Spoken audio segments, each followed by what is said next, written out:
Several months ago we got a chance to look at the 2011 Jetta. Like what we saw for the most part. We thought it had gotten a bum rap from most of the automotive media. Well, today here on 10-Minute Test Drive, courtesy of Rumblestrip.NET, we're going to take a look at the clean diesel version of the 2011 Jetta.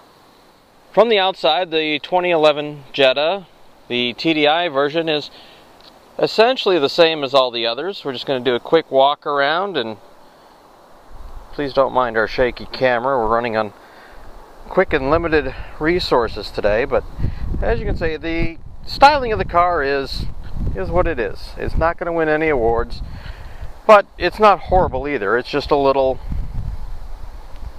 conservative, we'll put it that way. But look at it this way. With the reduced price that Volkswagen has come up with for the Jetta, it's selling 80% better than the model it replaced, and it's kind of hard to argue with success.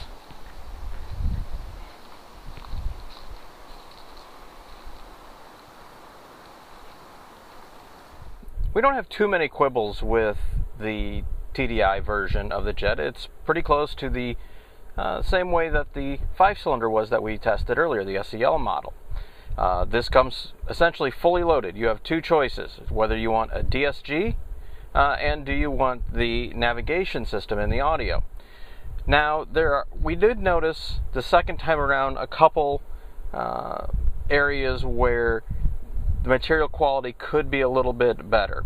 Not that you're going to go looking for it, but underneath in the instrument panel here, in this edge right here where these two surfaces meet, and I don't think you're going to be able to see that, but there's an edge right here, and you can actually feel it. It's kind of a sharp edge.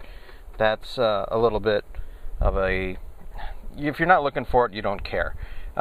Based on comments that we have from people in YouTube, most of you aren't carrying on a $22,000, $23,000 car that this is, for the most part, a hard plastic.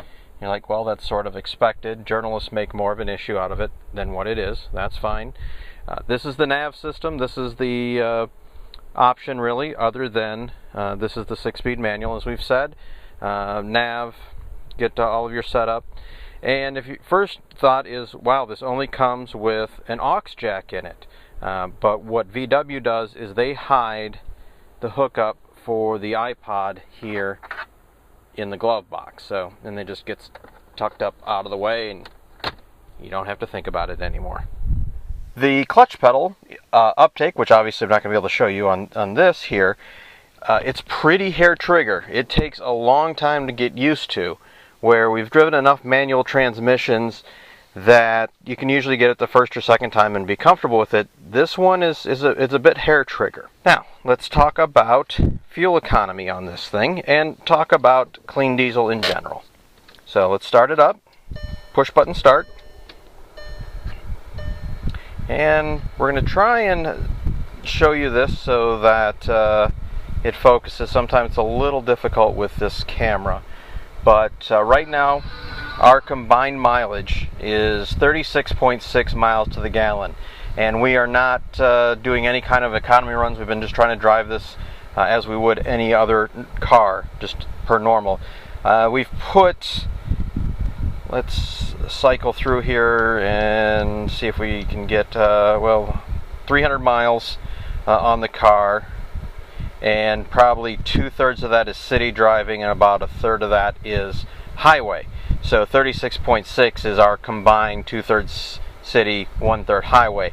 Our highway run, which we set the cruise at 75 miles an hour, which was pretty much a 90-mile loop, was 48 miles to the gallon. So if you wonder why people that are into diesels, why they're into diesels, that's one of them. Really, really good fuel mileage. And with a diesel, that fuel mileage will go up over time. With only 6,000 miles on this car, the engine really isn't even broken in. Once you get 20 or 30,000 miles on the car, typically you do see the fuel economy start to go up. Let's take a quick run outside here. One of the other issues that you hear about diesels is that they're loud.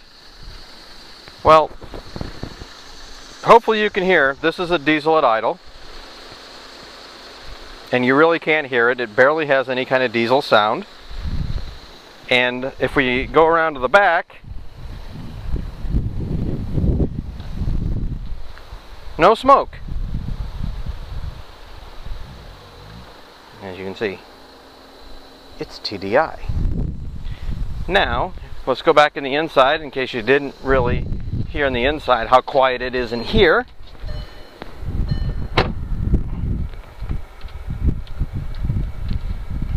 So inside, we've got the fan on number 2 with the air conditioning on. If we dial it down to 1, you can hear the car idling, but it's not, again, not loud, not at all. The big things about diesel is how much torque it has, and really how spunky this car is with all the torque that it has. It's not slow at all. It's really pretty much as good as the 5-cylinder.